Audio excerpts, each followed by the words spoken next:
Caros colegas, nesse vídeo vamos falar de Stepping Rights. O que é esse Stepping Rights? É um mecanismo que surgiu em 2004 com a Lei 11.079 de 2004, com a Lei das PPPs, a lei que instituiu as parcerias público-privadas. E é a possibilidade, então, de se prever no edital da licitação da PPP, que depois foi incluída, então, foi também abrangida para as concessões de maneira geral, foi inserido lá no artigo 27 da Lei 8987 de 95. Então, é a possibilidade de prever, tanto nos editais de PPP, quanto nos editais de concessão, a possibilidade do agente financiador da obra assumir a gestão da obra em situações, então, onde começa a haver risco de não pagamento, risco de não amortização do investimento realizado na obra. Então, está relacionado a situações onde o contratado, ou no caso da PPP, o parceiro privado, não está cumprindo as metas do contrato de PPP, e isso pode gerar, então, um problema na execução do contrato. Se previsto no edital, pode o agente financiador, então, assumir a gestão da PPP para solucionar esse problema. No caso da PPP, lembra que a Lei 11.079 exige a formação de uma sociedade de propósito específico, né? Então, nesse caso, o agente financiador assumiria a gestão da sociedade de propósito específico na PPP. É uma alternativa, então, inteligente, que surge com a Lei das PPPs, é uma alternativa às possibilidades clássicas que nós temos de intervenção do poder público ou até de decretação da caducidade, né, na concessão, porque em situações normais, a administração pública, quando então há esse problema, né, na prestação do serviço da parte do concessionário, do parceiro privado, o poder público tem poder de império, né, de intervir na concessão, na PPP, de assumir a gestão então daquele determinado serviço, como medida cautelatória ou até como medida preparatória de uma eventual caducidade. Então, o poder público entra ali na gestão da empresa, assume a gestão da empresa, passa a administrar a empresa e aí vê a medida que vai ser adotada. Se for possível sanar as irregularidades, devolve então para o particular continuar a execução da obra, ou se não declara caducidade, parte aí eventualmente para uma nova licitação ou para uma assunção direta do serviço. Em alternativa, então, à intervenção e à caducidade, agora existe a possibilidade de um outro particular, não um poder público, mas um particular que é o agente financiador da obra, entrar e assumir a gestão, então, da concessionária ou da sociedade de propósito específico, no caso de PPP.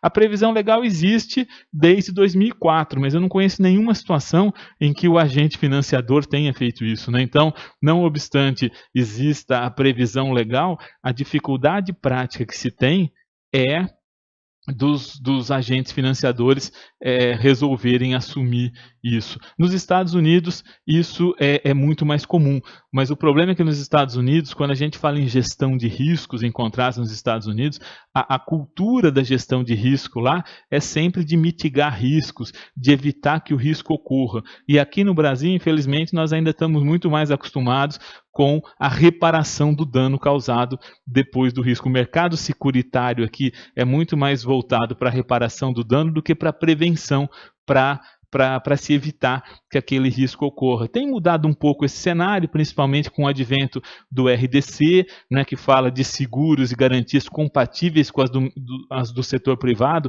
então retira aquele limite que nós tínhamos antes previsto na 8666, né, de até 5% como regra, de até 10% nos contratos de grande vulto e alta complexidade técnica. Hoje os seguros aí têm chegado a 20%, 30%, porque é mais compatível com a realidade, mas ainda assim nós não temos no Brasil a cultura do agente financiador assumir a gestão, e nós estamos muito mais preocupados sempre em reparar um problema do que evitar que ele ocorra. Nós já falamos até um pouco sobre essa questão de risco, de transferência de riscos num outro vídeo, não é verdade?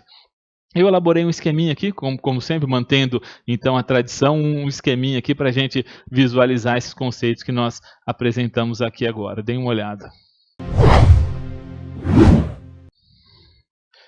O que é o Stepping Rights? É um mecanismo, então, por meio do qual o poder concedente, se for lei das concessões, 8987 de 95, ou o parceiro privado, se a gente estiver falando de PPP, autoriza, né, previsto lá no edital, autoriza a transferência do controle da concessionária ou da sociedade de propósito específico, respectivamente, para os seus financiadores, com o objetivo de promover a sua reestruturação financeira e assegurar a continuidade da prestação dos serviços.